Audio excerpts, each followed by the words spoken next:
Assalamualaikum warahmatullahi wabarakatuh. Halo anak-anakku kelas 6, bertemu lagi dengan Bu Imas di video pembelajaran BT Aki. Bagaimana kabarnya hari ini? Semoga kita semua selalu dalam keadaan sehat walafiat ya. Amin ya robbal alamin. Anak-anakku, sebelum memulai pembelajaran, mari kita berdoa bersama. Bismillahirrahmanirrahim. Rabbi zidni ilman warzuqni fahman. Amin. Anak-anakku, di pembelajaran BT Aki kali ini kita akan belajar tentang adab-adab membaca Al-Quran. Diharapkan setelah pembelajaran ini, siswa dapat mengetahui adab membaca Al-Quran.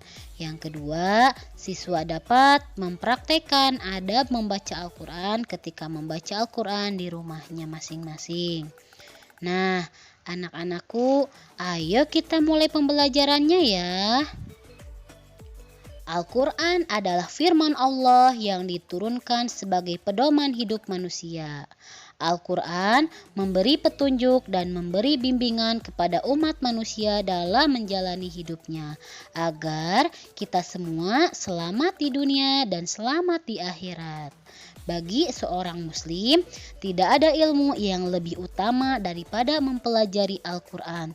Rasulullah Shallallahu Alaihi Wasallam bersabda, "Khairukum man ta'allamal Quran wa 'allamahu." Yang terbaik di antara kalian adalah yang mempelajari Al-Quran dan yang mengajarkannya. Hadis riwayat Bukhari. Adab membaca Al-Quran adalah akhlak dan sikap seseorang saat membacanya. Adab membaca Al-Quran harus kita perhatikan agar kita mendapatkan kesempurnaan pahala saat membaca Al-Quran. Berikut ini adalah adab saat membaca Al-Quran. Yang pertama, kita harus dalam keadaan suci dari hadas dan najis. Oleh karena itu, sebaiknya kita berwudu terlebih dahulu sebelum membaca Al-Quran. Yang kedua, kita harus duduk dengan sopan dan tenang. Yang ketiga, kita harus membaca ta'awudz terlebih dahulu, yaitu a'udzubillahi minasyaitonirrajim. Aku berlindung kepada Allah dari godaan setan yang terkutuk, sebagaimana Allah Subhanahu wa taala berfirman dalam Quran surat An-Nahl ayat 98 yang artinya, maka apabila engkau Muhammad hendak membaca Al-Quran, mohonlah perlindungan kepada Allah dari godaan setan yang terkutuk. Adab membaca Al-Quran yang keempat yaitu membaca dengan tartil. Tartil yaitu perlahan, tidak terburu-buru, sebagaimana Quran surat Al-Muzammil ayat 4 yang artinya, dan bacalah Al-Quran itu dengan perlahan-lahan. Adab membaca Al-Quran yang kelima adalah berusaha menghayati ayat-ayat yang kita baca. Menghayati itu apa? Menghayati itu selain kita membaca Al-Quran, kita juga harus paham apa arti dari ayat-ayat yang kita baca tersebut ya. Menghayati isi kandungannya. Nomor 6 adalah membaca dengan khusyuk. Jadi kita membacanya harus dengan khusyuk. Yang ketujuh yaitu berdoa, memohon perlindungan Allah ketika membaca ayat tentang azab, dan mohon rahmat Allah ketika kita membaca ayat tentang karunia. Yang kedelapan adalah memperindah suara ketika membacanya. Memperindah di sini bukan berarti harus meliuk-liukan suara di luar kemampuan kita. Akan tetapi membaca Al-Quran harus dengan pengucapan yang jelas dan terang.